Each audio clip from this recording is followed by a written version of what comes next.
try both of these and neither of them works. And then No. so I just put some lines up on this.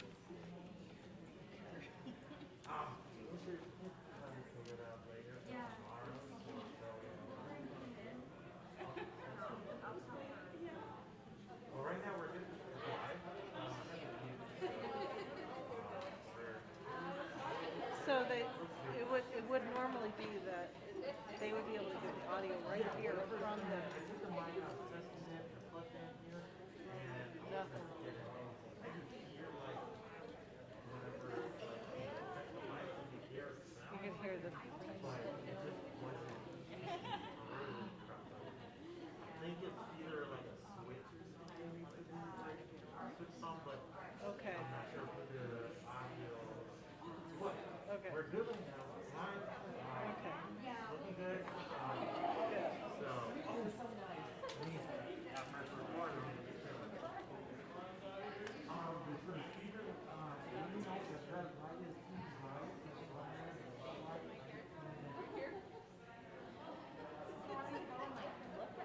Yeah, test it.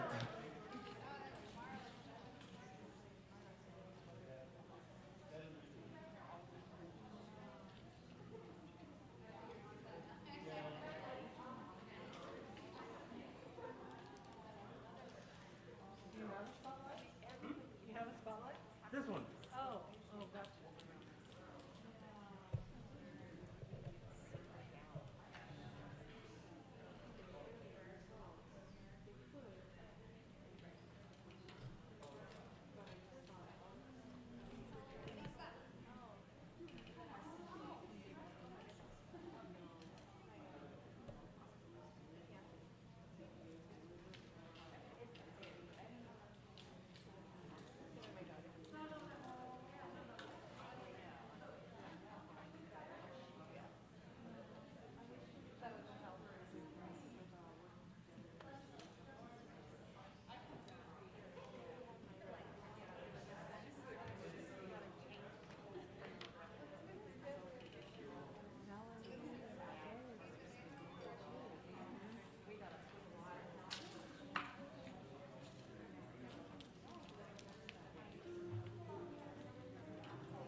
It's a little bright. All right. Can we Let's make see. it warmer? Fortunately, this is just these are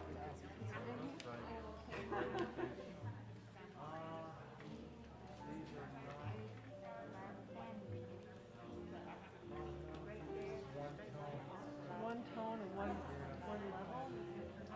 yeah, I can dim it to about.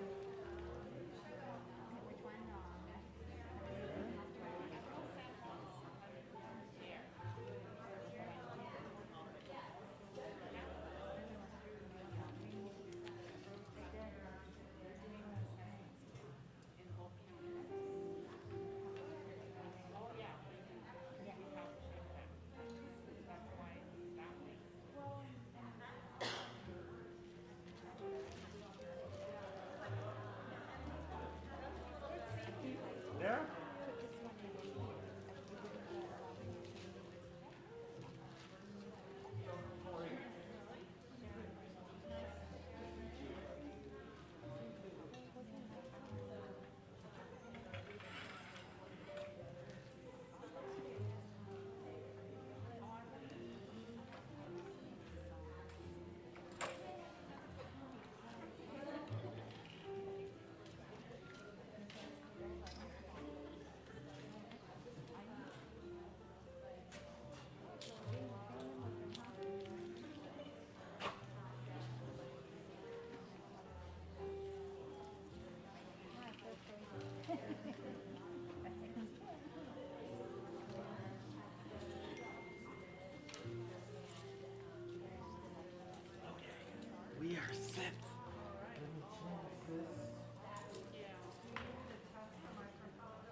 Yes, thank you for going back to your tables. I forgot to give you that direction.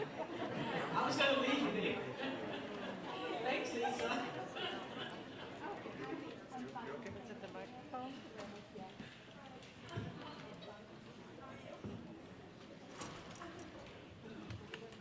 You need me to do anything? Okay, so prior to our next opening remarks, I want to thank Dr. Wanda Cody-Padilla. I've known Wanda, we call her Dr. Wanda.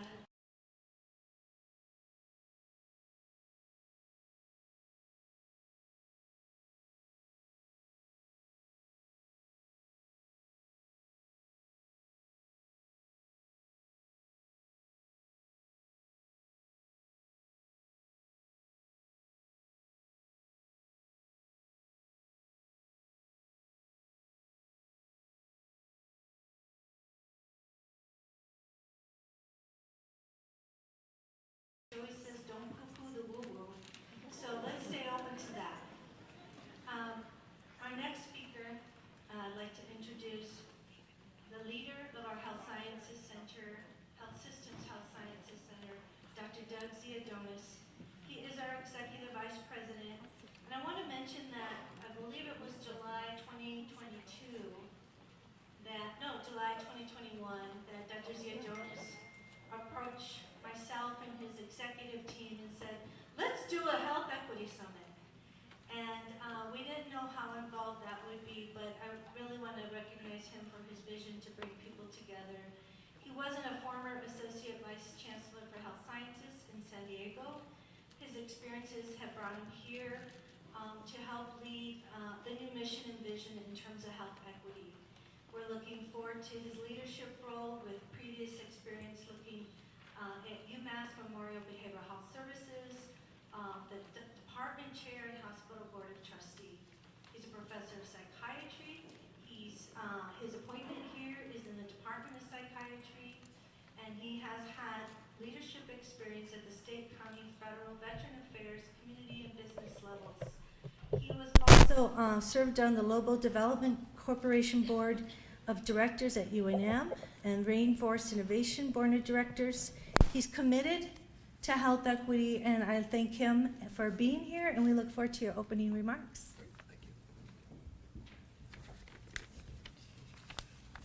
Thank you, Lisa.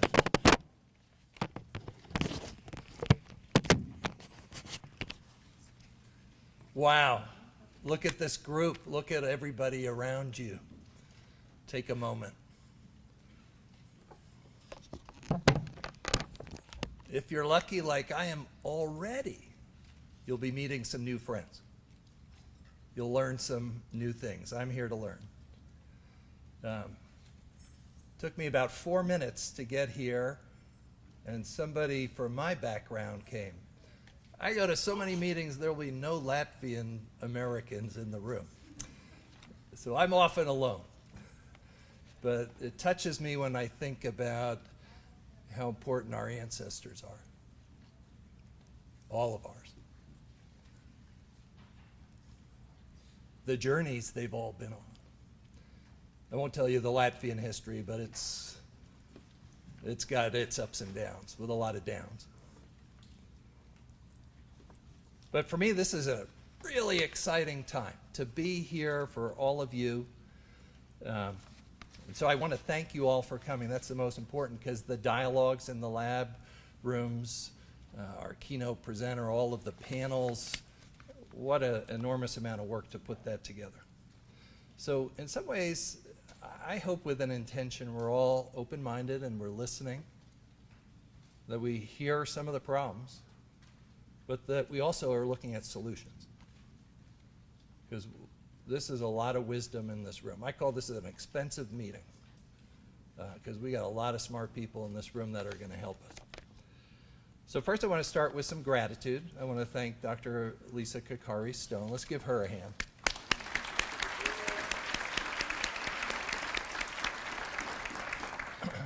She brought together an amazing team, not only UNM and across the whole campus, but the Department of Health and the many departments in the state, our many community partners, the VA, Indian Health Service, insurance companies, health plans, and I want to thank all the sponsors who were here also.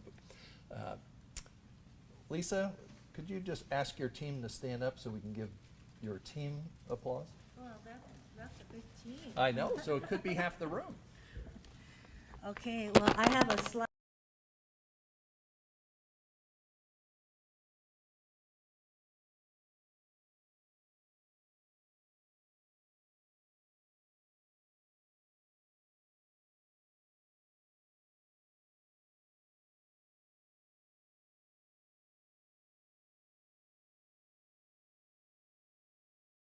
Outside. They're all standing outside because they're still working.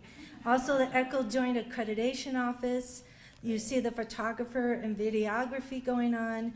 I'd like everyone that was on the pre-planning summit team for a whole 9 months. That includes Dr. Tassie Parker, it includes Dr. Tracy Collins. Could you please stand? And don't be shy, please stand. Stay standing. Stay standing. It's not an easy. The UNM Fund, who really reached out and helped us raise money. Everyone in the room that's part of our Transdisciplinary Research Equity Engagement Center team, please stand. Please, don't be shy. Here we go. There's also all of you who participated in the Gallup, the Hobbs, and the Las Cruces equity conversations, as well as the facilitators, including Governor Coyote, Dr. Joyce Nacioma, Dr. Magdalena Avila. Can you please stand? All of you who participated. Thank you. We have a design team.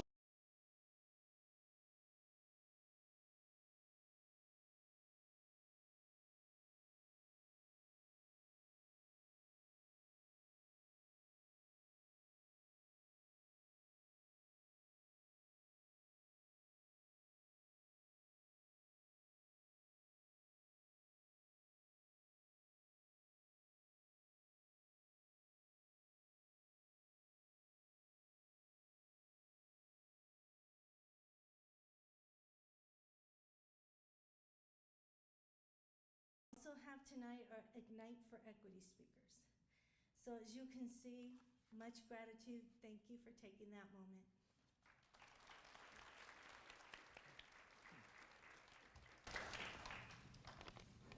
So I learned a tremendous amount when we did the health dialogues in Hobbs, in Las Cruces, and Gallup, and also the health equity conversations in Chama, in Taos, Santa Fe, Albuquerque, and the phone call health equity conversations across the whole state. Representatives in the Northeast section where there isn't much of a cities to go to, but we've learned so much, and all of those conversations led to the curriculum that you're seeing in your materials. So really thanks to everybody to help us and inform that. I want to thank the governor, I want to thank the legislators, our senators, our representatives, because the support they're providing, whether it's a new school of public health, partnership with NMSU, or other activities. Right now, behavioral health is a topic, our workforce is a topic, our access, our availability of health, improving qualities. We have to do it all together. Any senators in the room? Martin Hickey said he was coming. Oh, please stand, sir.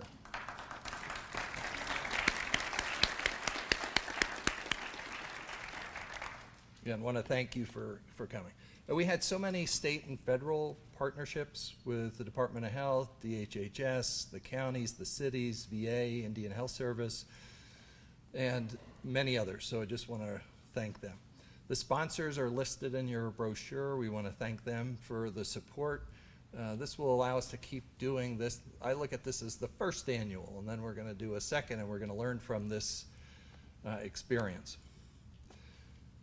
You know, on a personal level, this is a topic that's very important to me. I'm a physician. I have a master's in public health, so I think about the continuum of public health and clinical. And that's the only way that I can think of how to answer the question I think about every morning when I wake up. How are we going to improve the health of all New Mexicans here in New Mexico? And it's going to require public health strategies, community strategies, clinical strategies, and targeted around our health equity. So how does that become more of a focus in what we do? I'm an addiction psychiatrist, and I've helped many people and families with addiction. And addiction is something that plagues our state and other behavioral health problems. It's not good to be the leaders in alcohol misuse and the health consequences of alcohol. So we have to look at some of the core things that lead to problems like alcohol or the gateway drug of smoking cigarettes. Those are those social determinants of health: poverty, transportation, access to broadband, many that we're going to be talking about today, but education is probably at its core. And I know many of you are focused on education, righting wrongs, and many other things that need to be addressed. But education, if you can't read by 4th grade, that has ripples forever. So how do we address all of those particular matters also? So creating a collective vision with all the wisdom in this room, traditional healers, how that becomes part of how we think about this also will be important. And I've shared before, my dad was a minister, so I hung out in rural areas with the farmers. I hung out in inner city with folks working at Bethlehem Steel, and now I can share because one of my colleagues here says, "Oh, I know your dad. You're Matzi Taizea-Donis' kid?" I said, "Oh my God, can you believe it?" Somebody actually knew that and said, you know, that for the Latvian community, that was an important person in that culture. And today we're going to learn about lots of cultures in the room, and I can just speak from my own lived experience in that regard. So we wanted to have this Health Equity Summit to find new solutions, to create networks and connections, and to build on in the future. We want to have that everybody has the opportunity to attain full health potential and not be disadvantaged because of social position or other socially determined circumstances. We need to address the inequities that impact length of life. The biggest health inequity is having a mental health problem, 26 years shorter lifespan. And then you could add intersectionalities to that to make things even worse. So I look at this as really just a wonderful time that we're all together. President Stokes wasn't able to be here, but I extends her good wishes to all of you.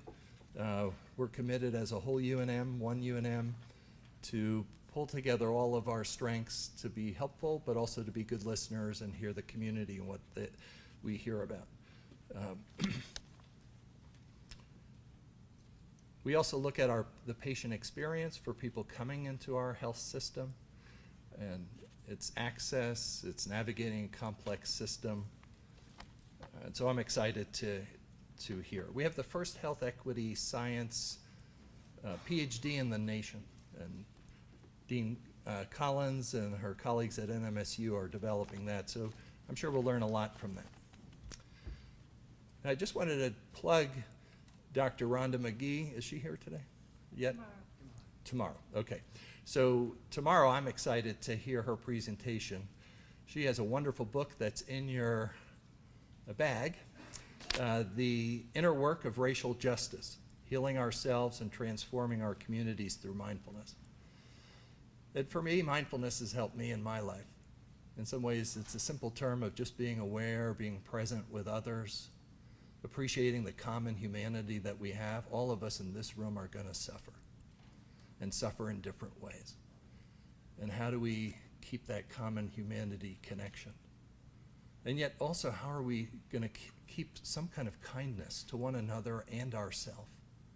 And to me, that's some of the compassion that occurs with mindfulness. It's hard sometimes to have non-judgmental awareness. We all have a past. We all bring something, riches, and our past. So being aware, just having that pause to really deeply listen, and I remind myself of that all the time. So how do we gain an appreciation of all of our other different experiences? I love the way we started this off. I learn something every time there's a land acknowledgement. So thank you all for being here. I'm so excited. This is going to be a great event, and it wouldn't be great except you all are here. So thank you all.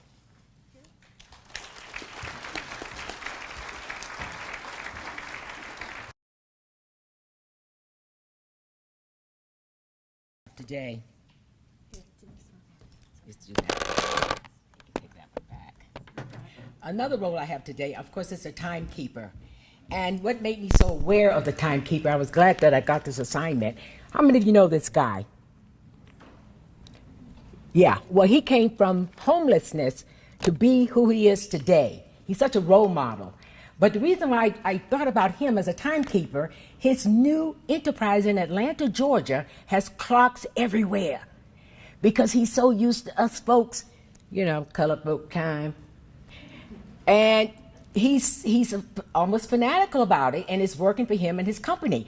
Clocks everywhere, be on time. So this is a message for you guys. Today, I'm going to take one of his words that he calls the police. You know what he calls the police? The popo. And I like that because we're on road trips together, my husband and I. Instead of saying, there's the police, that's kind of scary. But when you say popo, it sounds kind of nice, right? Okay, so I'm the popo. So this is your signal.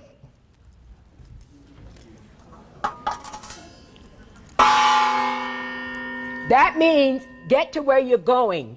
Use just a 5-minute warning. So please, if you don't, I might give you a ticket. Okay? But just remember, that's part of my job. Now, I only have a little bit of time here, but we got to do something very important. You got to get to know each other in here in a quick way. And the quick way is at your table. You're going to have 4 questions, and I'm going to demonstrate how you're going to answer. You're going to ask, where are you from? Where were you born? Where do you live now? And what name do you wish to be called at this particular summit? I'll demonstrate so you can get to know me a little bit better. Oh, the first one actually is, where were you born? I was born in Fort Pierce, Florida, which is not such a popular name these days, but that's where I was born. Number 2, where do I live now? Lovely Santa Fe, New Mexico. Yay! Yay! Yeehaw! But I have some property in rural New Mexico called Tahike. Anybody heard of Tahike? Yeah, she's heard of it. Yeah, I love it out there almost better than I do Santa Fe. I love it. Okay, what continent did your ancestors come from? Mine came from Africa. Last question. What name do you wish to be called at this summit? Just call me Wanda the Popo. That'll do for me. So at your table, question number 1, talk to each person, go around. Where were you born? I wrote them out in a big letter so you won't forget. Where were you born? Say it at your table. Take one at a time. Don't everybody speak at once. I used to teach 3rd grade, one at a time. You can speak one at a time. Okay? Because we want to get through this quickly with one word. Where were you born? One word. Number 2. Where do you live now? One word. Simple, right?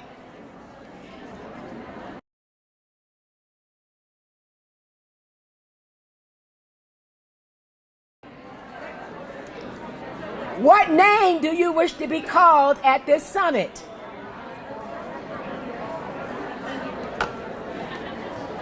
Okay.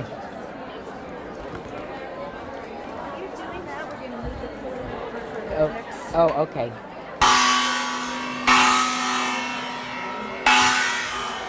Okay. The Popo has spoken. Now, I have another question to ask you guys. First of all, I got a little quick joke. I went to a conference once. It was Catholic, and this nun came up, and she came to speak. And she had this stern look on her face. And she walked to the podium, and I was feeling nervous. You know, anybody raised Catholic, get a little nervous with the nuns, right? Just a tad. But I was Southern Baptist. Now, I heard about the nuns. But anyway, the nun looked out and said, "Do you know what St. Peter's going to ask you when you get to the pearly gates?" So we said, "No." You know what she said? "Did you have a good time?" And she and I became friends at that summit. I said, "You know what? I've heard a lot of things about you nuns, but I love that joke. It's beautiful." And the other one I want to share with you, it's not a joke. Where is it? Here it is, which is a little more. I'll get those in a minute. In the Santa Fe, New Mexican, there was a comic strip. It said, by Queen Elizabeth. We know she just passed. And they had a picture of what St. Peter said to the Queen. You know what the preacher said to, St. Peter said to the Queen? "May I just say, ma'am, well done." I said, "Oh, maybe that's the one I want to hear." But that's what they said. This comic strip from the New York Times said, "Ma'am, well done," when she got to the pearly gates. Okay, so right now I'm going to have you to share at the table the answer to a very simple question. Because don't forget, I'm here to have a good time. In fact, I'm chair of the fun committee in my family. So the question is, when you incarnate, would you like to come back as a cat or a dog? One person at a time. You only have less than 60 seconds. Don't overthink it. Don't overthink it. And I'm going to hit the gong when you're done. Would you rather incarnate as a cat or a dog? So we're going to do a shift. Okay. And we're going to move the podium back a bit. Okay. Right after you. And then I'll do my presentation and we'll be ready for the panel. Perfect. Perfect. You want to flip here? Okay. Perfect.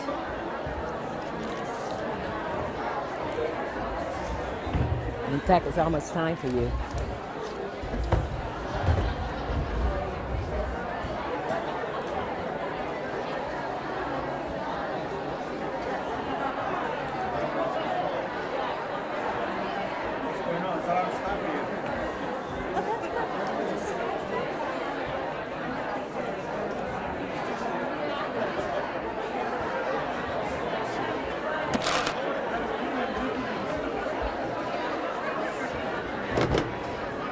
Oh, they're just moving it back.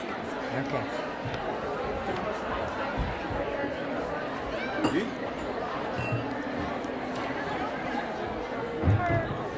Okay, then we're going to move these up. Okay. It's good right there. This one too, right?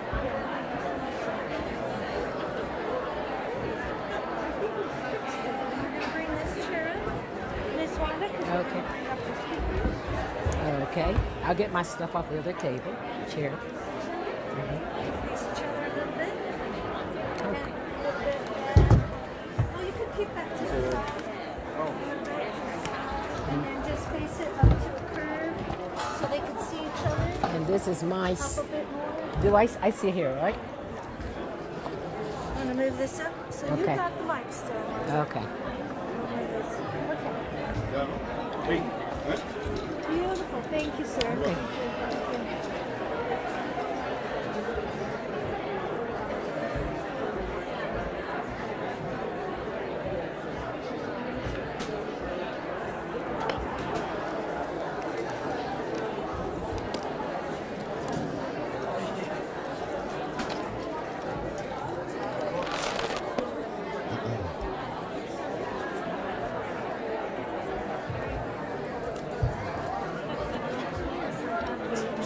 Community agreement card after this for you that was mentioned.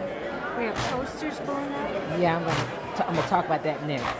Yeah, that and Yeah. then community agreement. See Okay. the poster up there? Oh. Yeah, yeah. So maybe do that next. And Yes. then the equity manifesto. I have a Yes. slide on it. Yes. Okay, I do the community agreement.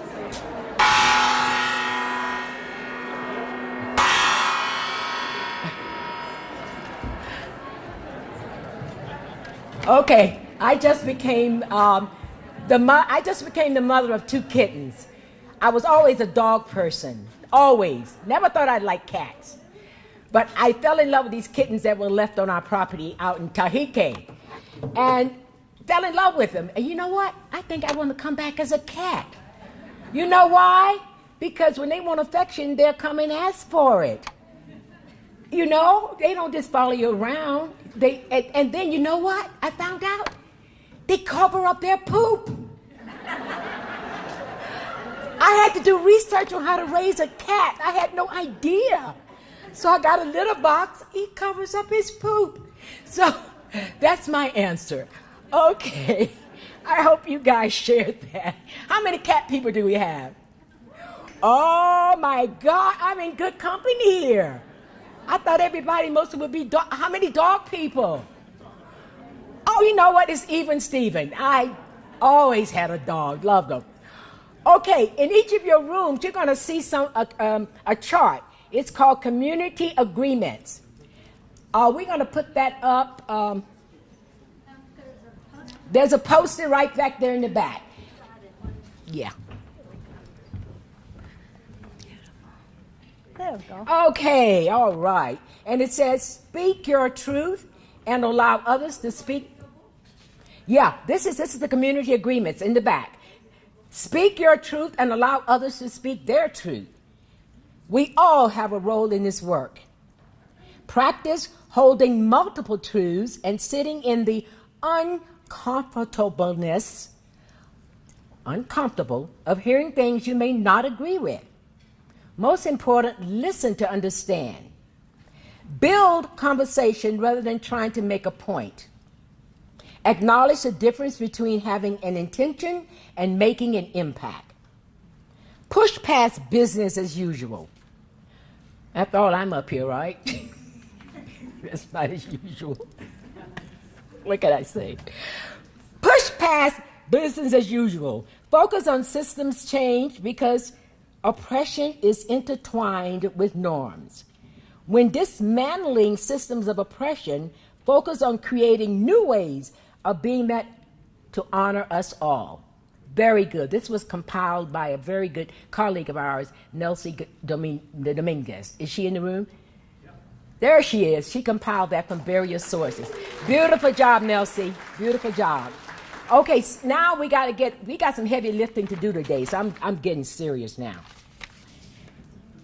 Not too serious, but what we are working on now is an equity manifesto. I like the name of that, an equity manifesto. In your packet, you will see a card. Have you found the card that's in your packet? This is very important because this is how we're going to end the day.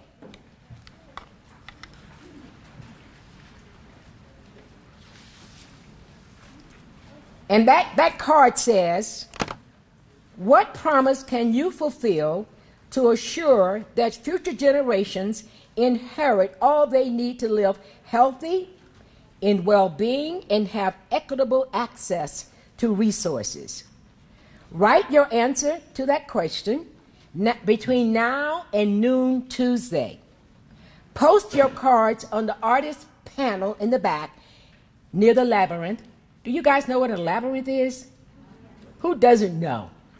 Well, I'll just say it's a walking meditation. You just walk because it relieves stress, makes you calm. So if you feel like you need to take a brief walking meditation, go and do the walk, that walk, labyrinth. It's powerful. Don't forget, don't poo-poo the woo-woo. Okay, post the card on the artist panel because we're going to collect it and compile it. When we leave tomorrow, we will have an equity manifesto. Very important. Coming from you guys. Okay? Now, with that said, are you ready? Yes. Dr. Lisa will come up and give an overview of the summit. Thank you, Dr. Wanda Padilla. I want to just start with a story because what is our purpose today? I want to change this up a little bit. And I'm just going to put this screen up here. I'll have to make a couple announcements. There is wireless access here, so here it is.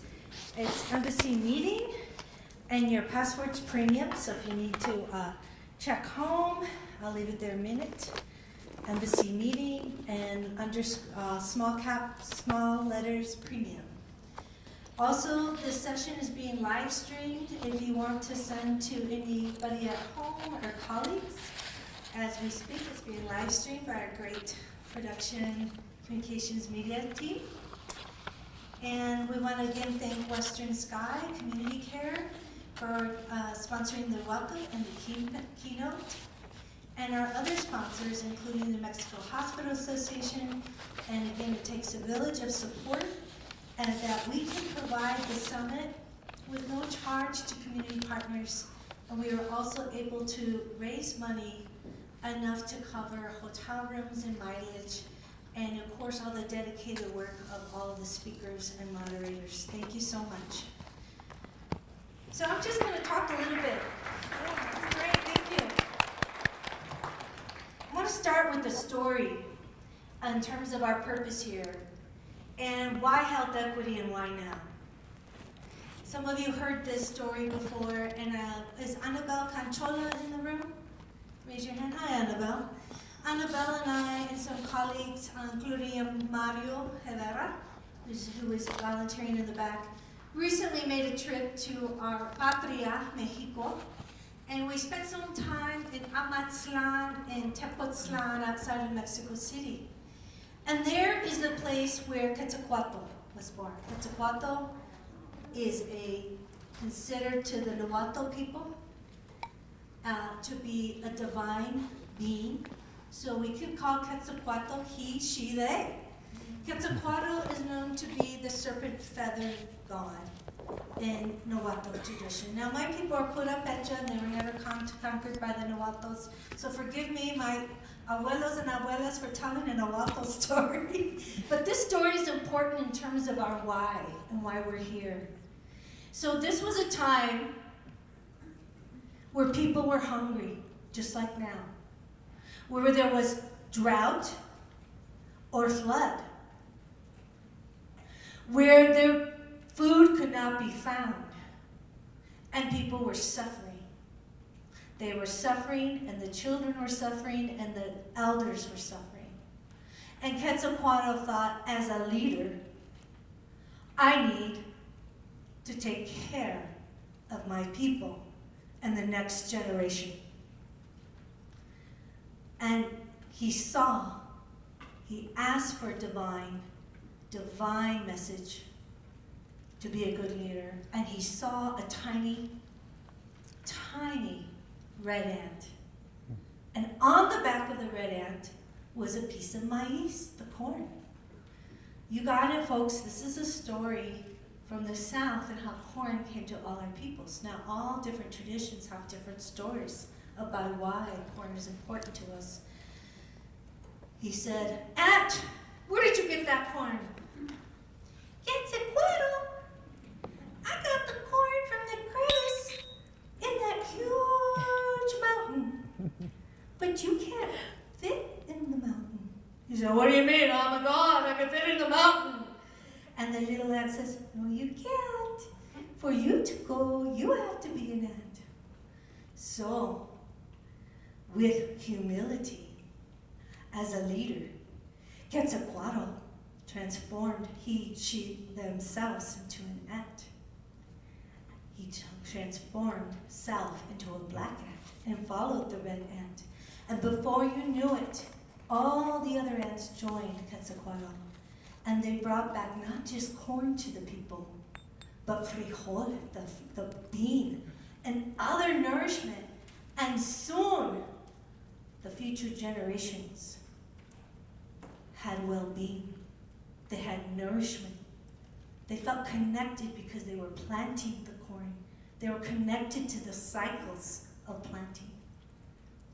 This is a story of our purpose. Why are we here? There's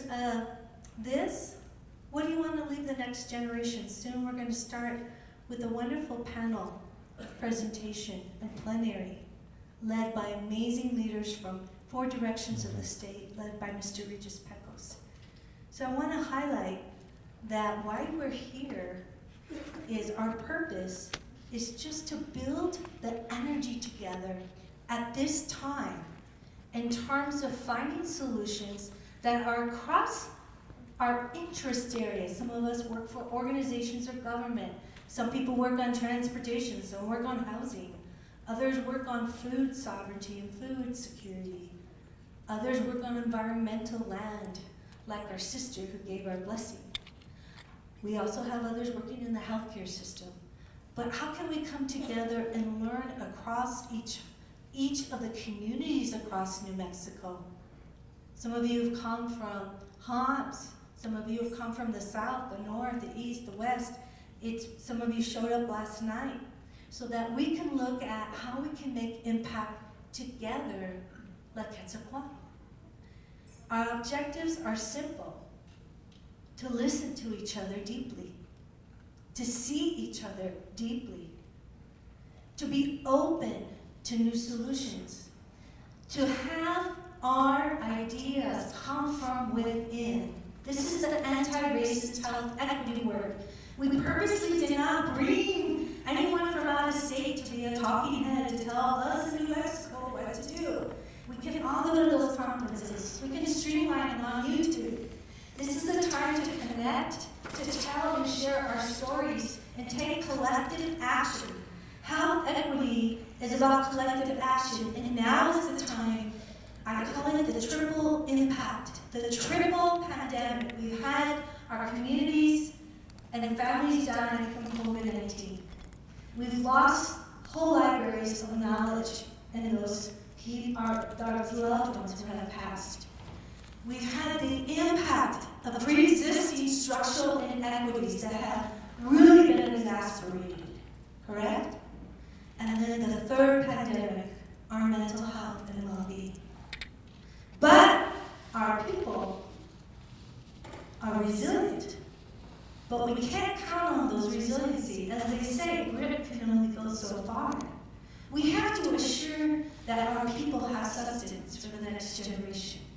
So the working definition of health equity is about taking action, it's about a process, it's about people, and it's about an outcome.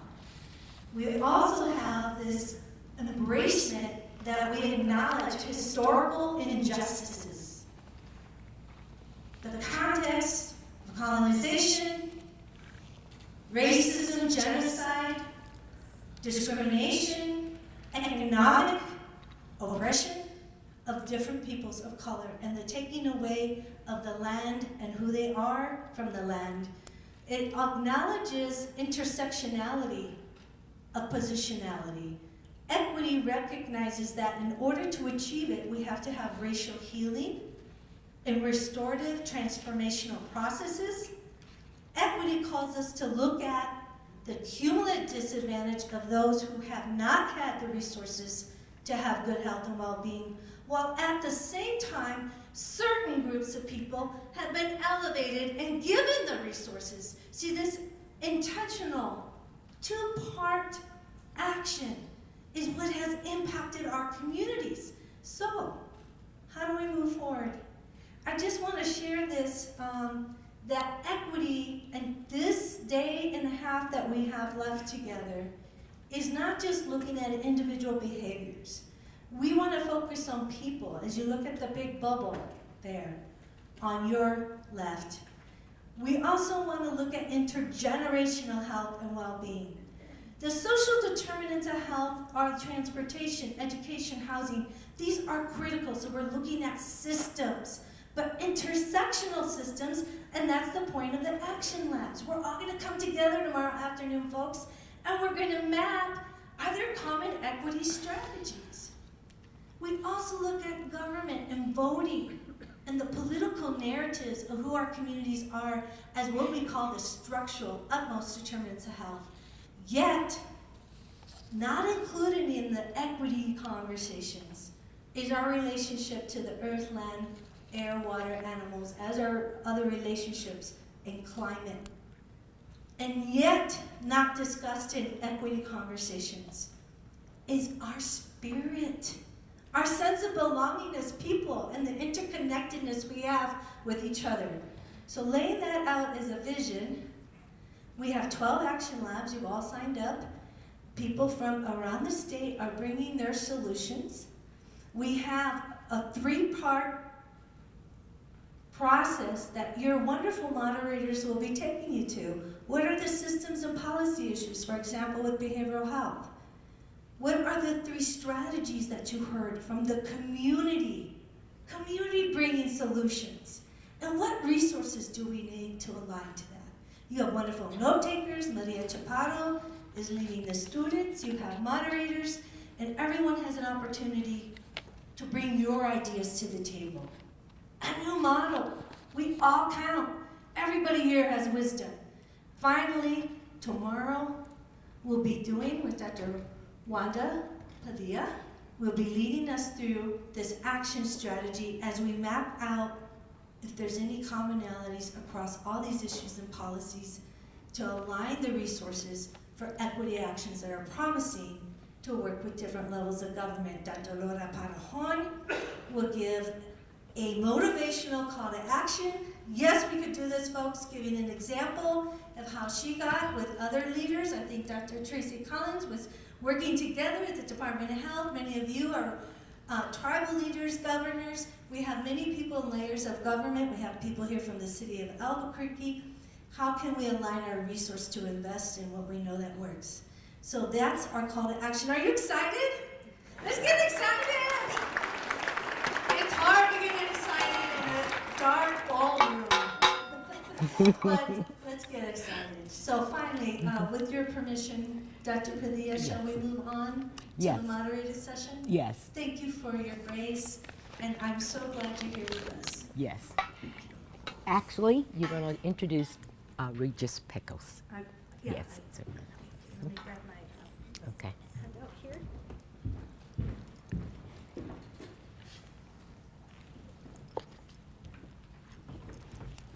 All right. Let's call, you get them. Yeah, while she's she's here. But I want to say something while I mentioned Tyler Perry. He's now called Mr. Perry, and he came up from homelessness. He beat the odds. He beat the odds, and I admire him so much. Yes, thank you. Okay. Okay. I'm going to ask those the moderators to please come up. Mr. Regis Pecos, who will be leading this next session. Janine Yazzie. Janine, are you here with us? Okay, yes, thank you.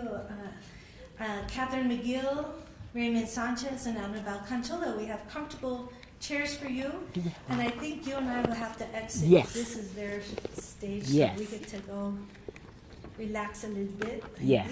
I'll wait till you all are okay.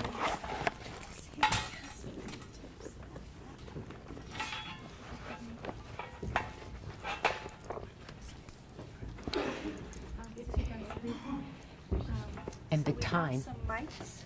If Wanda, I'm going to grab those mics from the table. I'll bring it up for the speakers. Oh, from the table. Okay. And I want to take this honor can have my as they secret sit tissues. down to introduce Mr. Regis Pecos. I'll wait till you're sitting. Mm-hmm. Thank you. Thank you, Raymond. I hope you're comfortable on those chairs. Don't get too sleepy. They are okay. comfortable. This next session is an important time to create space to mark the intersectional systems and historical injustices and oppression. And I couldn't imagine a better leader to do that than Mr. Regis Pecos. Personally, I have been so honored and humbled that you would be willing to join us, Mr. Pecos, to help plan the summit and for each of these speakers. Mr. Pecos was a former governor of Cochiti Pueblo and served on the traditional council for 35 years. He received his undergraduate degree from Princeton University and his graduate degree from UC Berkeley. Other UC Berkeley people in the crowd? Yeah. There's it. Yeah, we got it. In addition to that, he graduated from Senior Government Executive Program at the John F. Kennedy School at Harvard University. Mr. Pecos was the longest-serving Chief Executive of the New Mexico Office of Indian Affairs for 16 years. The late President Wendell Chino, longtime chair of the New Mexico Commission on Indian Affairs, referred to him, I'll say, the chief architect of building state government relations. He served as the chief of staff for the late Speaker, Senior Ben Ray Lujan, for 12 years. Regis also served on the chief of staff, the director of policy and legislative affairs for the former Representative Rick Miera in the office of Minority Floor Leader. He is a trustee emeritus of Princeton University. He has taught each summer the 14 years in the Junior Policy Institute at the School of Public and International Affairs at Princeton. He is the chair of prestigious Board of Governors for the Honoring Nations program at the John F. Kennedy School of Harvard. He's also been adjunct professor at the School of Public Administration here at UNM. And he is the co-founder and co-director of the Leadership Institute, an indigenous think tank based in Santa Fe, New Mexico. With all that, he's a humble leader, and we thank him for leading this panel.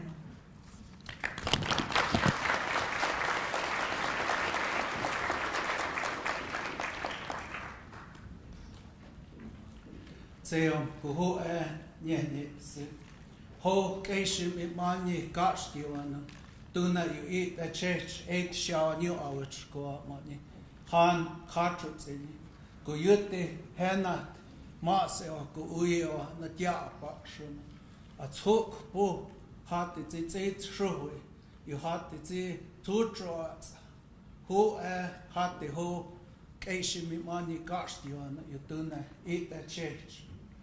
Thank you and good afternoon to all of you for being here today in my given first language of Keres, the gift of the Cochiti people where I was born and raised. I wanted to first give thanks and appreciation that someone somewhere whose prayers were answered, that we might have the opportunity to be blessed to engage in a dialogue on behalf of the well-being of all people. To the east of here are the deities of the two prominent guardians of Pueblo lifeways.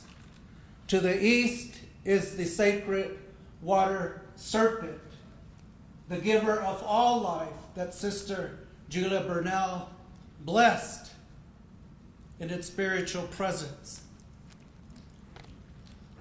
You know, when we were first brought together to engage in a dialogue about this Health Equity Summit, I will be very honest that there were many who asked the question, how different is this Health Equity Summit going to be from all previous similar kinds of gatherings? And if people's voices from the rural communities of our state, from our tribal communities, did not have a prominent role, a seat at the table, to talk and share about their lived experiences of surviving what the United Nations called, with regard to the policies and laws purposefully conceived by the most powerful nation in this world as the worst crimes against humanity, that many were hesitant to come if the format did not provide an opportunity for the common people to share their voices and to be at the table. For why would it be that we would again come to such a gathering to participate in a design of an agenda by those who perpetuate systems and institutions that are well documented that represent a long history of racism and discrimination. How did we get here? Because by all measurements, measuring the quality of life of our people in this beautiful state that we all call home, that on every point of the spectrum measuring the quality of life of our people, that we rank among the highest in low academic achievement, manifesting into the highest poverty rates of our people in this nation, that manifests in the highest rates of hunger, children going to bed not knowing if there would be food tomorrow, or ranking among the highest in this nation of health disparities, of cycles of violence, and ultimately reflecting the sense of the loss of hope by our young people as we lead this nation among the highest suicide rates, and for indigenous peoples, young people, the highest in this state and in this nation. That is the reflection of how we have failed miserably, morally, legally, politically, to continue to accept this reality that must change, because by all means, the definition of being in a crisis state is a time of intense difficulty, trouble, and danger. And if this doesn't make you uncomfortable, then we are passively engaging and not committing to the necessary contributions to shift the paradigm to something that we can all contribute to defining the most important question of what do we want future generations to inherit from us? How we got here has a very long history. It begins with the colonization and the doctrines of discovery and the principles of manifest destiny that created the right for others to impose and infringe upon others. It began with the highest court in this nation redefining the rights of indigenous peoples, the rights to the lands of indigenous peoples. And it also is deeply embedded in the foundation and the principles that the Declaration of Independence would omit our brothers and sisters, the black people of this nation, to be diminished in their status in the Constitution of the United States, and to accept all those as indigenous peoples we are closest to a status of second-class citizenship of all of the people along our borderlands. That is not something that we can continue. And so we have today an incredible, extraordinary group of people whose lives have been dedicated to address the inequities and injustices all across the spectrum. The state of New Mexico is faced with litigation on every point of the spectrum. And the unfortunate reality is, as we are now short 9,000 nurses, and 32 out of 33 counties are short of doctors, over 1,000 teachers, 600 in APS that cannot be filled. And yet, these are not the priorities of higher education institutions. People of color, faculty fight hard to maintain programs that they create.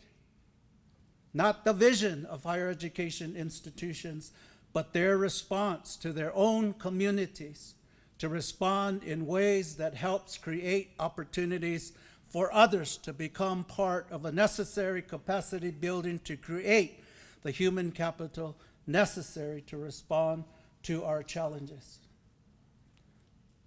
So, as we move forward, I want to start first with Janine Yazi. As Indigenous peoples, our elders teach us the gifts of the Creator, the core values, and the gift of a ceremonial life that defines a way of life for us.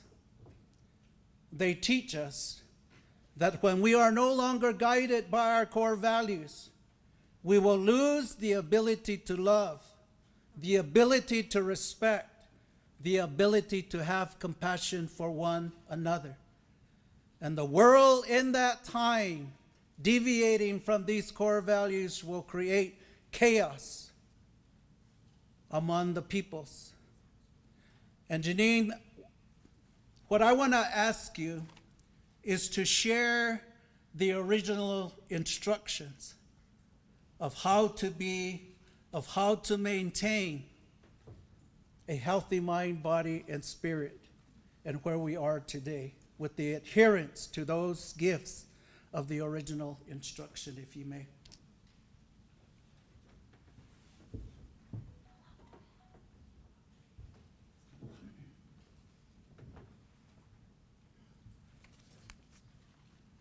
Yeah, thank you so much, Regis, for such a powerful opening. I was going to make a joke, but I want to continue in holding the sacred way that he posed such an important question. And the reason why I want to make a joke is because it is uncomfortable to be tasked with responding to such a powerful prompt, especially since I'm so young and being in the room with my treasured and precious elders who are constantly working to try to teach me the very thing I'm supposed to answer today. But I want to go back to how the space was opened and give thanks to my sister Julia Bernal and all the wonderful work that she does and the way that she opened up this space, because it really can come down to just something as simple as that, and bringing in the importance of water and to focusing our collective energy and rooting us in what is most important. Because if you look around the room, it doesn't matter what challenges you all may be facing, what backgrounds you may come from, what lands your ancestors are connected to, and any variety of difference that exists within this room. We all are dependent in our future of our lives, the future of our pathways are all dependent on the health and our ability to access our sacred waters. That is what natural law is at its core. It's that recognition that our purpose as our Dene say, as being five-fingered, holy earth surface people, is to center that reality with love, with respect, and with discipline. The greatest lesson, I think, that comes from learning about and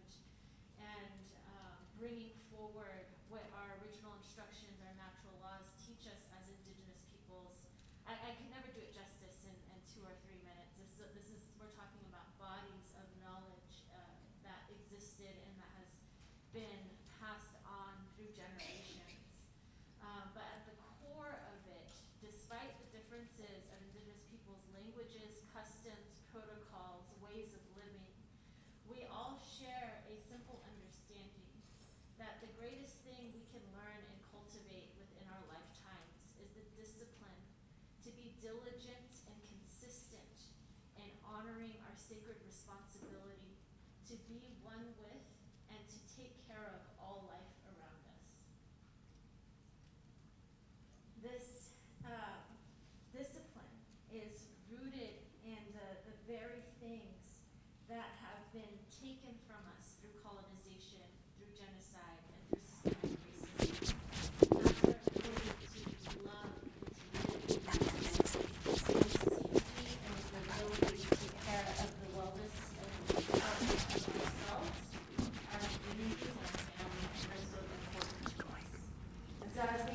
part of the question that has been posed to us today about what we imagine for the future of the world around us. I really want to emphasize that although this seems simple and beautiful, that there are many challenges that exist to us living in that manner. No. Living in that manner. Because that way of life is a direct threat to the systems of structures and power that are focused on monopolizing resources, wealth, and authority over the entire planet and our peoples that make it up. And so I'll end there. Thank you, Denise, very much for that insight. You know, the elders teach that in prayer, it is about one with all living beings in the world and not just human beings.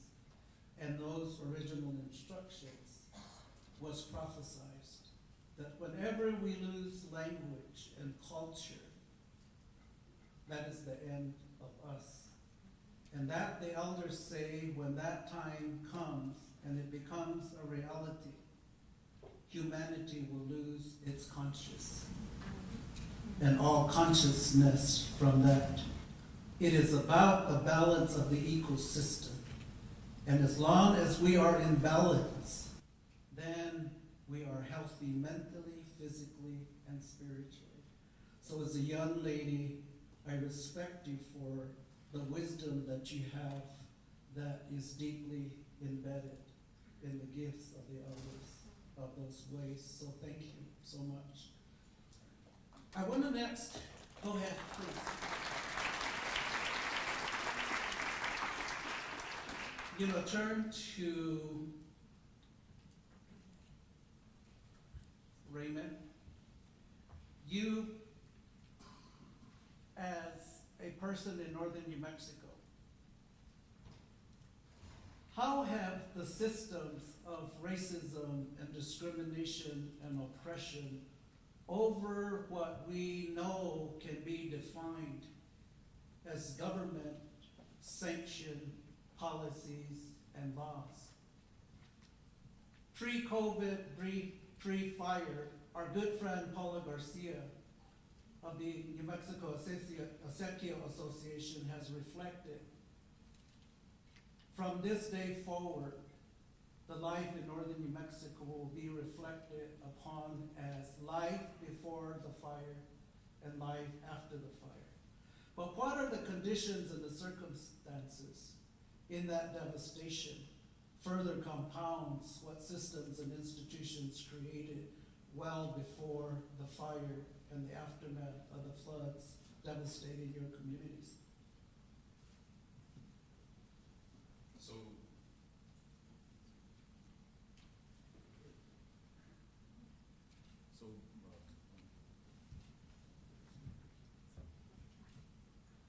So being from Las Vegas, particularly someone from the north there, right?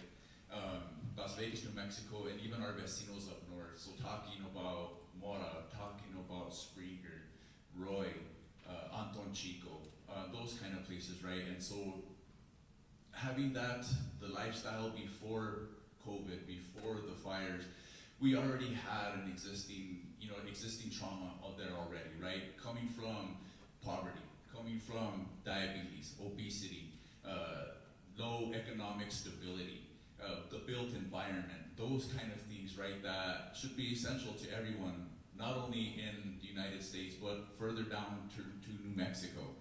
And so when we talk about, the things that existed prior to those, yes, they were huge. We talk about, people not having access to healthcare, but more importantly, not access to transportation to healthcare.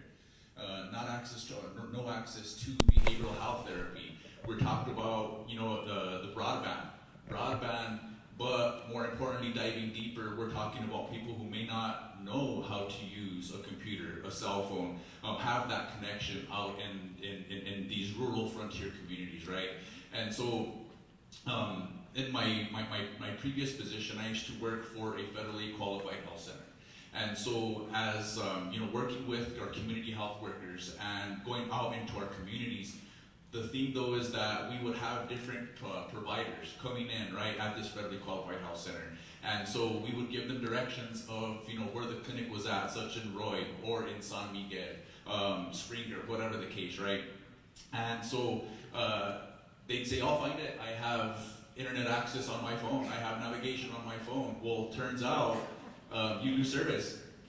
You lose service. And so, coming back to that, not only is there no internet, whatever it is, broadband, but even when you come to these communities that are frontier rural, there's no access to service. And so you were the one coming out to these communities and providing that access, providing the dialogue, and having that conversation with them. And I think that's a strong point that we had in our small communities, was that people looked out for each other.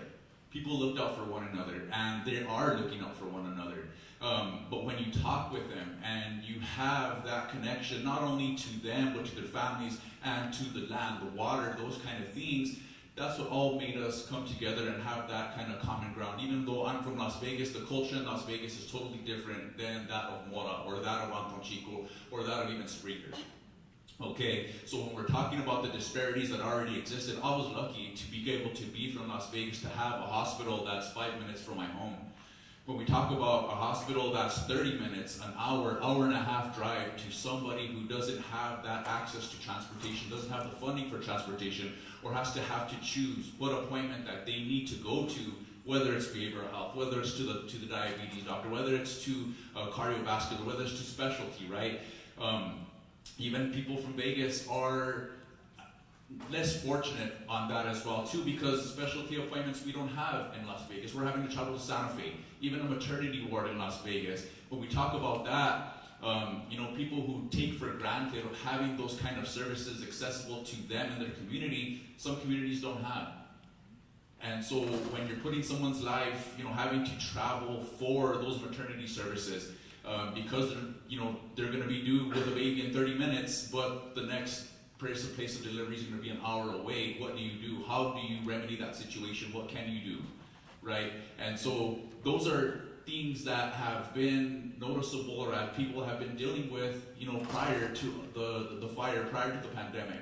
When we came upon the pandemic and we came upon, people standing outside of a Walmart because that was our place to get food, and only one Walmart per Las Vegas, Mora, Anton Chico, all of that region.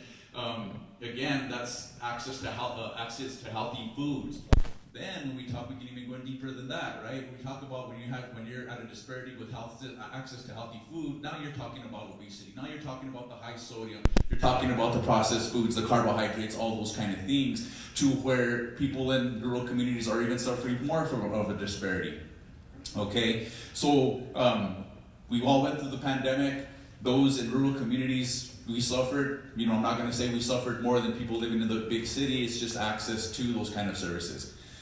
Fire. When we talk about the fire, and we're coming about all of those social determinants of health that determine whether people are healthy or not, right? Kind of get that and put that under a magnifying glass, and it just exploded, because those services that we had in Las Vegas and the services that we had in our surrounding communities were no longer existent. That's on top of not having air to breathe. Okay, so when we talk about air is free, those kind of things, the quality of our air, people with breathing conditions and all those other kind of conditions that were dependent on, hey, I can breathe. That wasn't even happening for us. And so when we're talking about, people accessing services and acknowledging the disparities that were happening already, fire, floods, all of those kind of things just made it even worse. And so how did the community come together? Right? And that's exactly what we did, come together, and those are the powers of the small community. But when we go back to the disparities, that's exactly what actually exploded. Thank you so much, Raymond. And it really epitomizes the vitality and the vibrancy of community to survive that kind of devastation. And now you're in the process of rebuilding. Part of this dialogue should lend itself in terms of rethinking approaches. One, to alleviate the kind of circumstances to rebuild communities in the aftermath of the devastation of fire. and the floods. And so thank you for that perspective that's not so well known outside of the major metro areas, what that has caused. But the resilience of the spirit of community has been a saving grace, as it was for us during the previous largest fires in New Mexico, in Cerro Grande, and the others in our part of the country. Thank you. Thank you. I want to go now to you, Annabelle, as a representative from the South. There is a different kind of history that one I want you to reflect upon, because your uniqueness as a young person traveling with your parents to follow employment and follow farm workers to the Midwest, to California, and then eventually coming back. You have been an incredible advocate for health and mental well-being for those along the border. But what has history done to perpetuate the kind of second-class citizenship that results in the kind of circumstances that really reflect third world countries and what people have or don't have? If you could share that perspective with us and what must change. Okay, thank you. I'm Annabelle Conchola. I come from a nomadic family. We have traveled throughout the Midwest and California and now to New Mexico several times. Our families originally were migrant workers, working first in the Midwest in canneries and factories, and then going into California and working the fields. I, several years, worked with my parents picking grapes, and I did, as a result, did get cancer from the fertilization of the grapes, that I would work without a mask. So it did affect me, and that's when my parents realized we can't work the fields anymore. So they went back to school. So seeing my parents going back to school, I saw that education was very valuable, because the system had kept us as migrant workers, which continues today. We continue to live under poverty because that's how the system has kept us. There's still field workers, there's still seasonal workers, and we have conditioned our minds to be seasonal workers. We don't continue education. We don't value maybe as much education. Some parents do, some families do. But because of money, the rising cost of living has caused people, well, we have to work. That has been generational, and not just in the United States. It has been in Mexico, where originally my family comes from. But we share a border, and we share the Rio Grande. The Rio Grande was our water to Mexico. But sometime back in the 1800s with treaties, the border was shifted. The water was less. And hearing from everybody else about the importance of water, that's what caused us, as well as many other families, to move where there was water. And that's what nomads did, right? They went to where there was water. So for my family, moving around where there was work, and then seeing how the work affected their child, and then saying we have to go into education.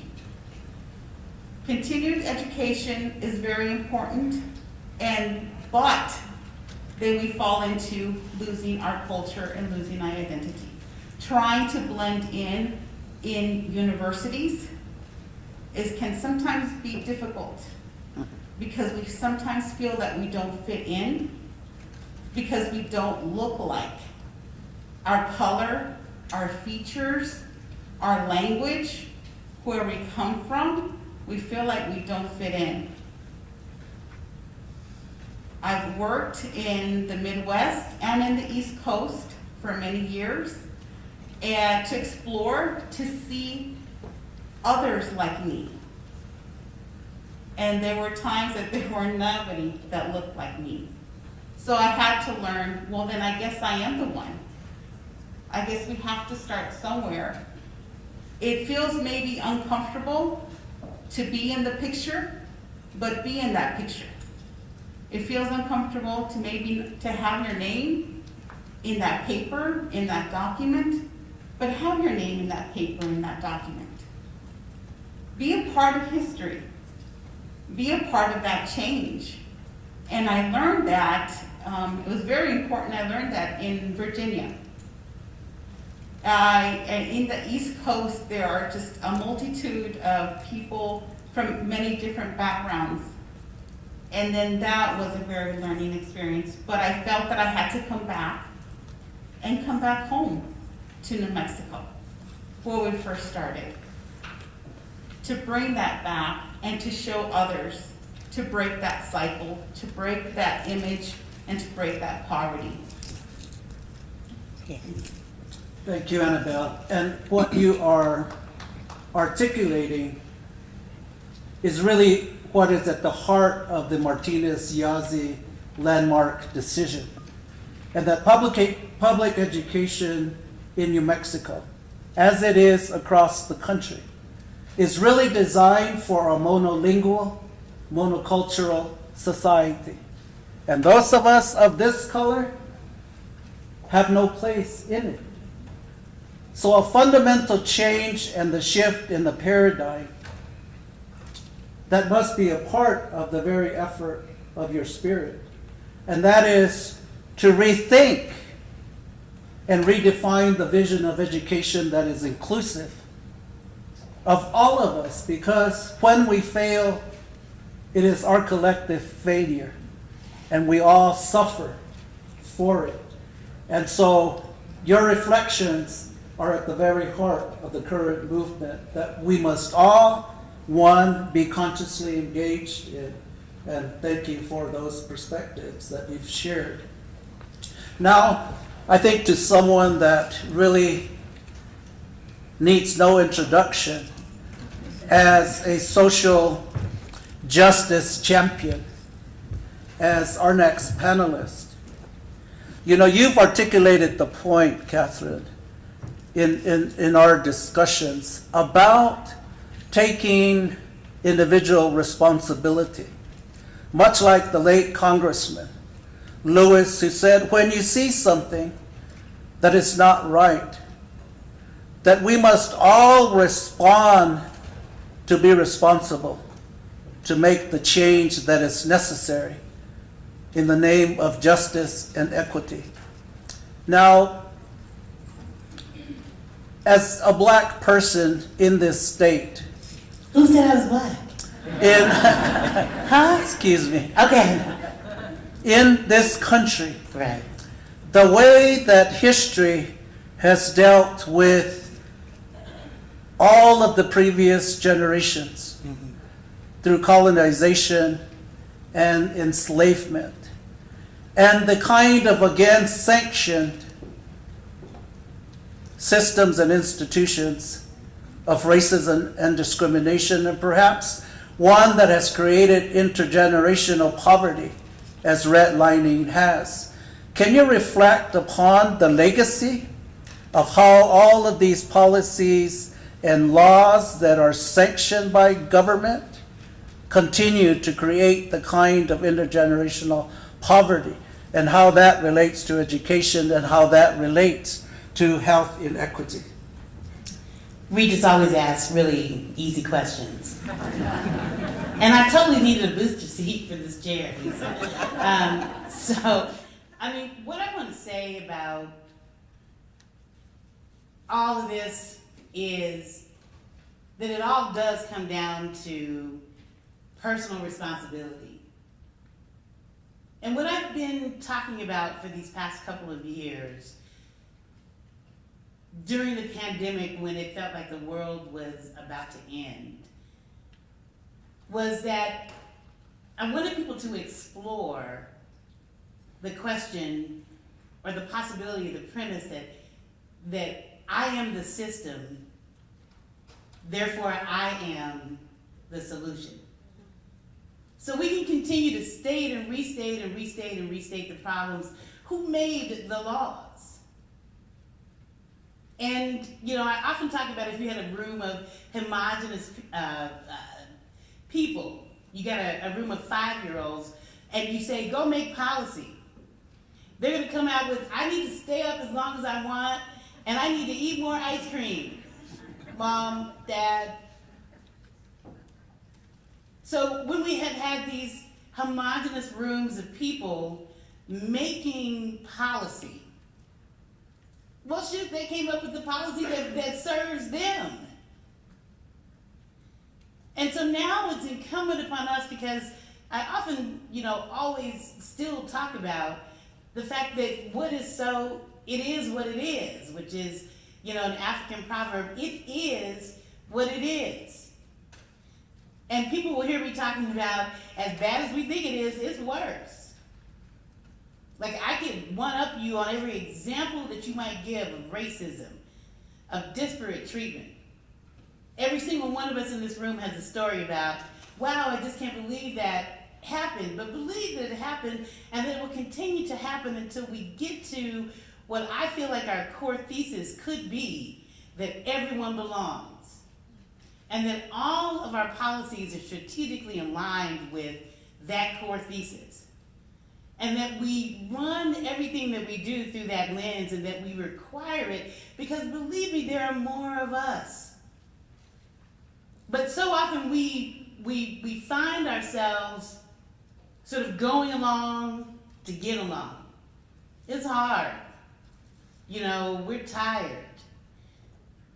We want to do something for our convenience because we'd like to have that work-life balance, and it's totally true that we need it. But what we also need is to be able to have authentic communication with each other, and to stand up together, so that when I hear that there are people who can't get navigation because they don't have access to the internet on rural roads, that becomes a problem for me. And that we move beyond diversity, equity, and inclusion to humanism, so that my interests are represented whether I'm in the room or not. And when we could have a group of people who could say that, we also, it's not an either or, it's a both and. We also have to make sure that people who need navigation to get to their healthcare appointments, that they have it, and there is enough money. We have a problem that money alone cannot solve. And for my belief about all the laws, yes, they made the laws to serve themselves. Power corrupts. Absolute power corrupts, absolutely. So yeah, that is what is so. But we must face those brutal facts and say, but I stand beside my sister right here. I stand beside my brother over here. And there is no wedge between us. But we allow dominant culture to put that wedge between us, so we can say, well, I'm competing with him because if they give him money, that means I won't get any. But if we could just say, you know what, I will only take it if you give it to him too. And I believe that we can make those kinds of paradigm shifts in ourselves when we start to look at everything through that lens of I am the system, therefore I am the solution. It's not just them versus us. It is we. And that everyone belongs. And I think that no matter what has happened before, and while we recognize it, we understand it, we have been traumatized by it, it does not define us, that we will move beyond it. Thank you. Let me shift from that history to the promise that drives each and every one of you, that despite the overwhelmingness many times about the challenges we face. Janine, share with us what represents the greatest hope that drives you to continue to do what you do because there is that spirit of hope. What is that for you and for your people and for all people? For this, I'm going to ask my elders to raise your hand or stand up if you can. You know who I'm talking to, Denise. Don't be shy. Don't be shy. Our knowledge holders that still exist in our communities, who, despite every obstacle placed before them, from boarding schools to being that punish them for speaking our language or daring to continue to breathe life and practice into our lifeways, have managed to navigate these systems and institutions when there were no other people that looked like us or that were from our communities attending these institutions, to get their doctorates, their masters, to build a lifetime of expertise by working on the front lines in our communities with just a high school education or maybe even less. They're the ones that give me hope every day, because they show me what is possible and what comes into existence when you continue to resist the ways the world tries to erase you and take you further away from yourself, your lands, your peoples, your culture, your language. And not only in the teachings that they provide, but also in what it's shown. You know, I cannot go anywhere anymore without people trying and stumbling through the practice of doing land acknowledgements. When I was in high school, most people kept talking to me about what kind of Indian are you, the dot or the feather. And I couldn't introduce myself saying I was Diné or Navajo, because no one knew what that was.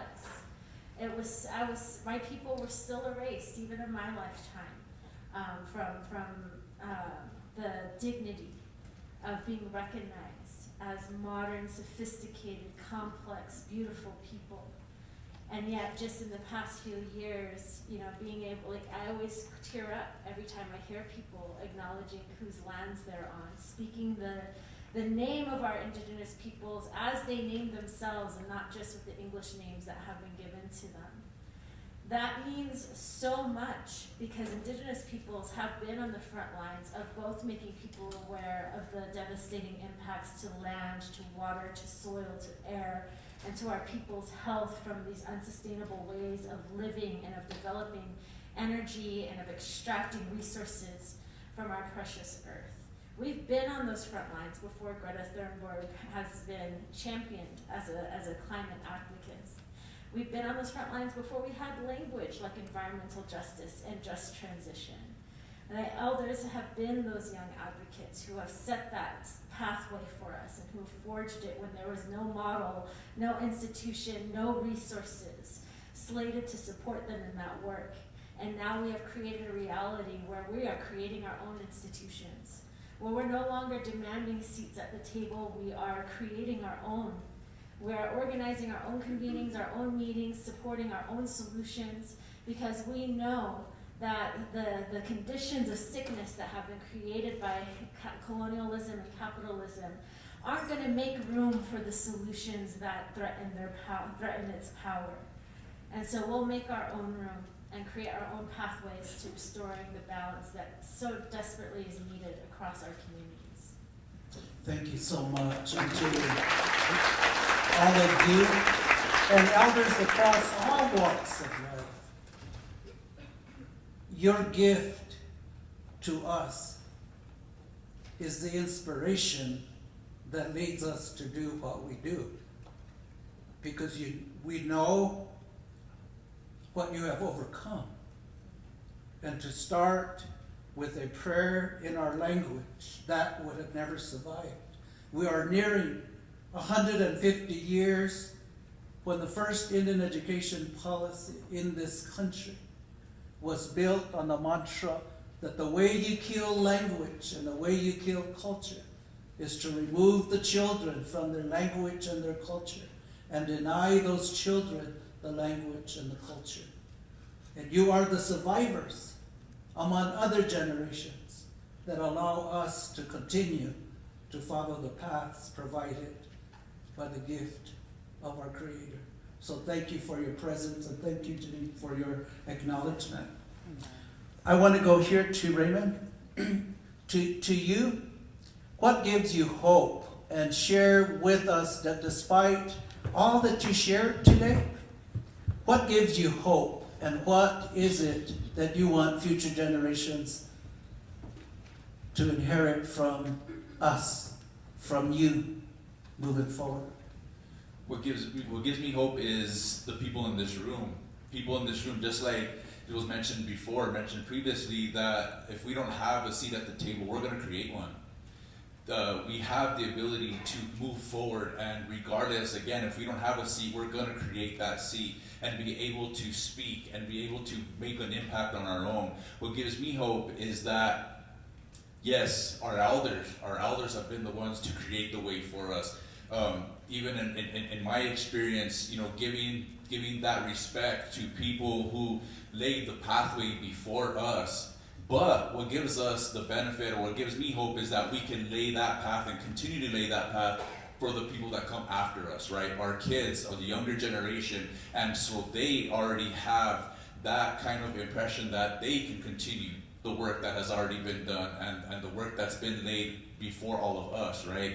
And so again, when we talk about youth and building the youth programs, focusing on our youth, working upstream, as they would say, right? That's exactly what inspires me every day to go out and be able to create that access to quality healthcare, create that access to behavioral healthcare, create that access for transportation, a built environment, everything like that. And again, so we're making the world a better place as we continue to move forward. Thank you, Raymond. And over here to my right, Annabelle, can you answer that same question for all of us? What gives you hope, and what do you want future generations to inherit from us? Well, what gives me hope is that this great group that I continue working with, to continue the work, to continue the path that we have paved, that we have worked so hard for, and to see the value of it for future generations. So my hope is that I did bring a team of about 12 community health workers to this conference.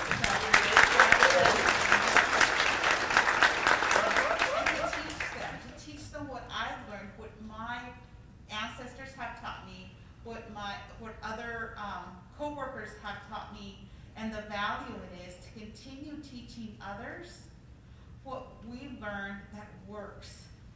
We don't need to reinvent wheels, we just need to continue improving them. So that's what I hope. Thank you, Annabelle. And I really love the intentionality of what we must do, and that is to engage young people to learn how to love themselves and how to love who they are, and how to love their people and their communities. And that intentionality must be at the heart of redefining education in the beautiful and eloquent way that you share your vision. So thank you so much. And to you, our eloquent speaker and advocate, I love listening to you and the wisdom and the vision about your hope and your thoughts of what we must do individually and collectively to define what we want most that future generations inherit from us. Can you share those thoughts and wisdom and vision? You know, I think I grew up in Muskogee, Oklahoma, and I grew up in a church where we were required to go to church whether you wanted to or not. It didn't matter if you were sick, or mom was like, okay, take a bath and you'll feel better once you get to church. And Pastor J.A. Reed Sr. had a tagline before anybody knew what that was, and he said, "This is a church where everybody is somebody." And I think that what gives me hope is the fact that is like in my DNA. That everybody is somebody, including myself, that I am somebody.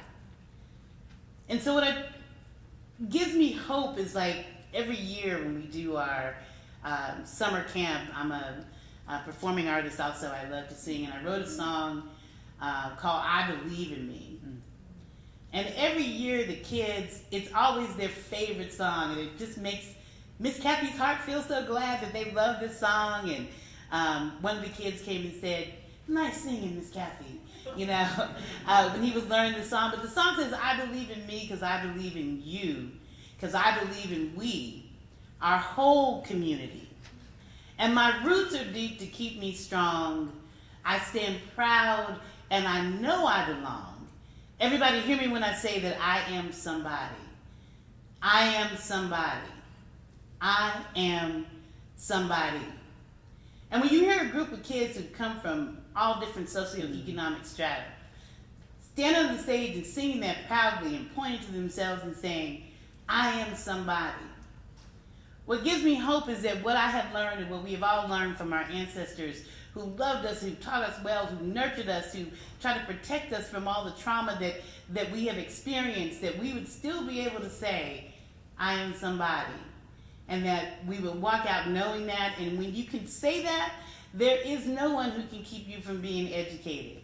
There's nobody who can keep you from doing what you are put here and purposed to do. So what gives me hope is the fact that we can still say, "I am somebody." Thank you so much. I think what is apparent that I want to close with is that the cultures that we represent and we come from are deeply embedded in faith that is at the center of our defined core values. And all that we are experiencing, elders generations ago, as our elders referred to since time immemorial, prophesied that these hard times and challenges would come upon us along our life journeys.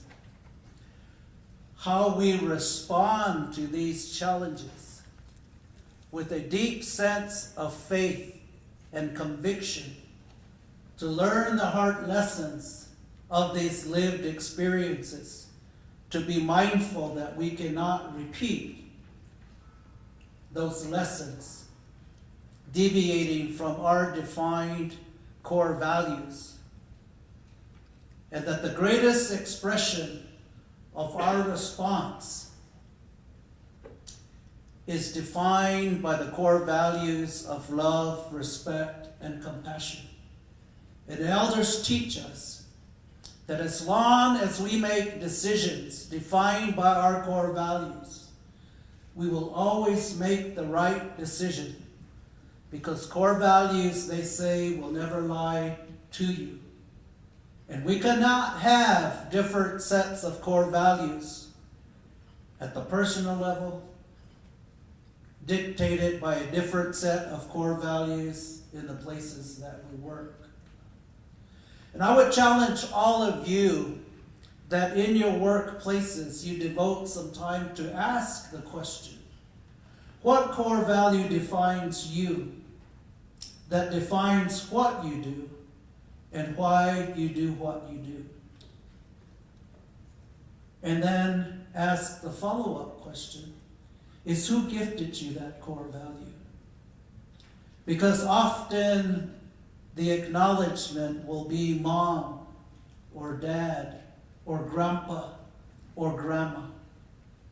And to acknowledge who gifted you the core value that guides you every day of your life is how you honor them.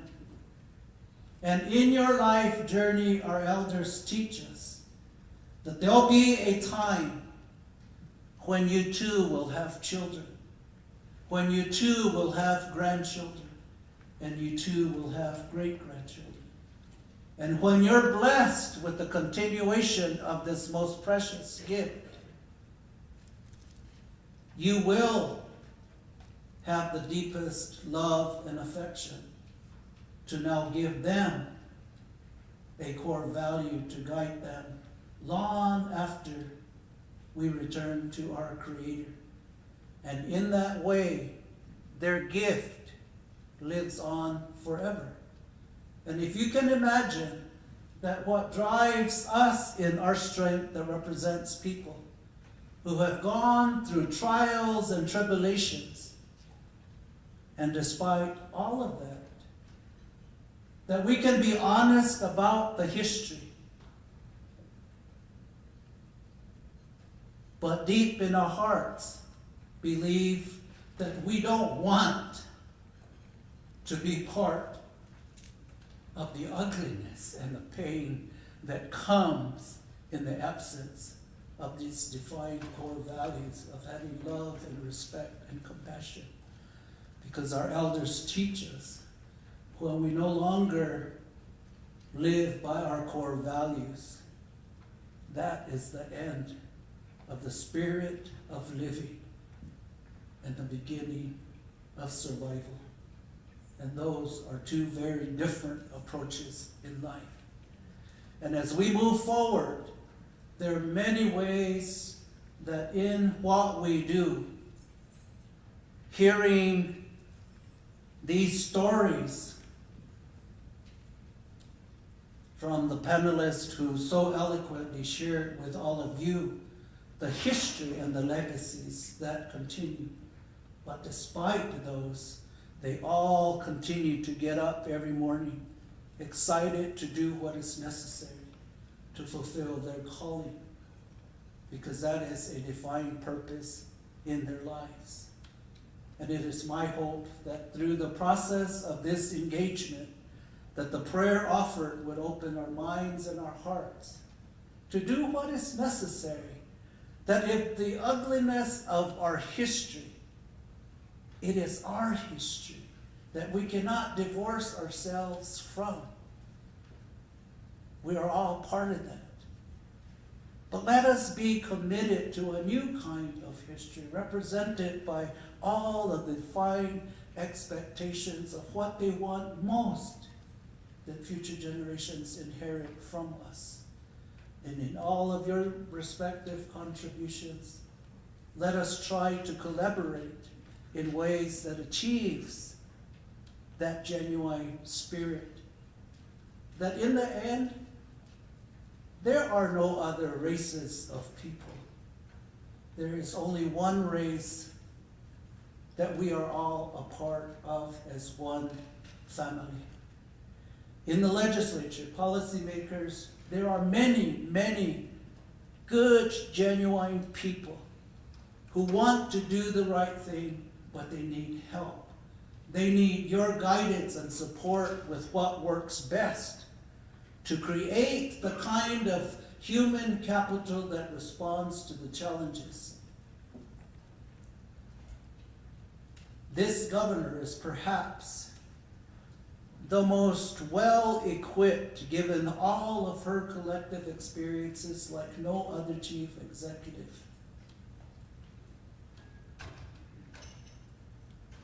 And she struggled, and we come crossways. She needs our help. She needs our support. The ideas, your thoughts and contributions can help define a comprehensive plan to close the gaps that are all too glaring, that contributes to a diminished quality of life for our people.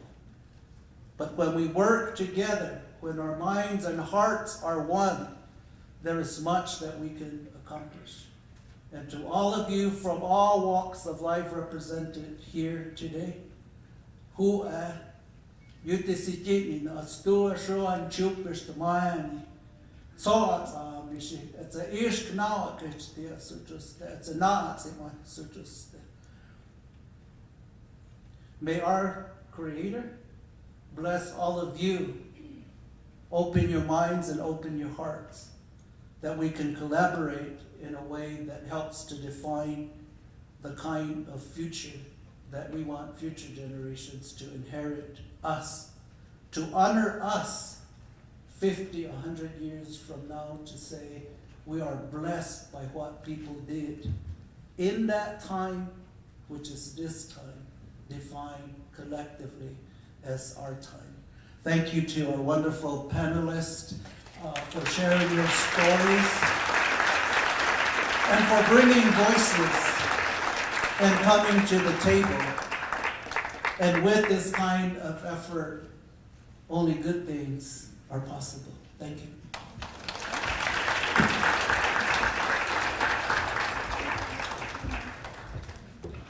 Thank you so much. Give them another round of applause. This is awesome, awesome. Thank you. Thank you, thank you.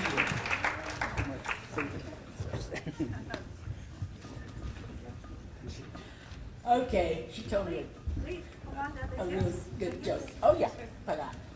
Lisa is giving these panelists a nice gift. I thought about a joke anyway. I was telling this morning. Lisa has a nice gift for every one of these panelists. And we so appreciate you, so appreciate you.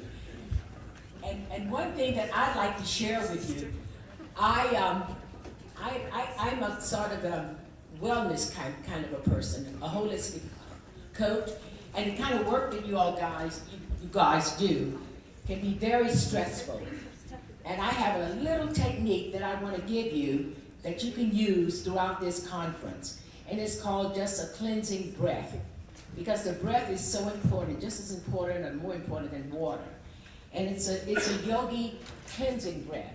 And it's very simple. Some of you might already know how to do it. Those of you who would like to stand, could you stand 1 minute? It's only going to take a minute. It's a cleansing breath. And it's the way babies breathe, the normal way to breathe. And the trauma that we've been through and the work that you do, these tools help. And I'm so pleased with the speaker that's coming tomorrow. And pay attention to her book. It's powerful. These are the tools that I use in my personal life and in my life as a holistic coach. Okay, demonstration, when you breathe in, put your hand on your tummy, please. And you breathe out, you breathe in, your stomach goes out. Try it again. Breathe in, stomach goes out. Breathe out, tummy goes in.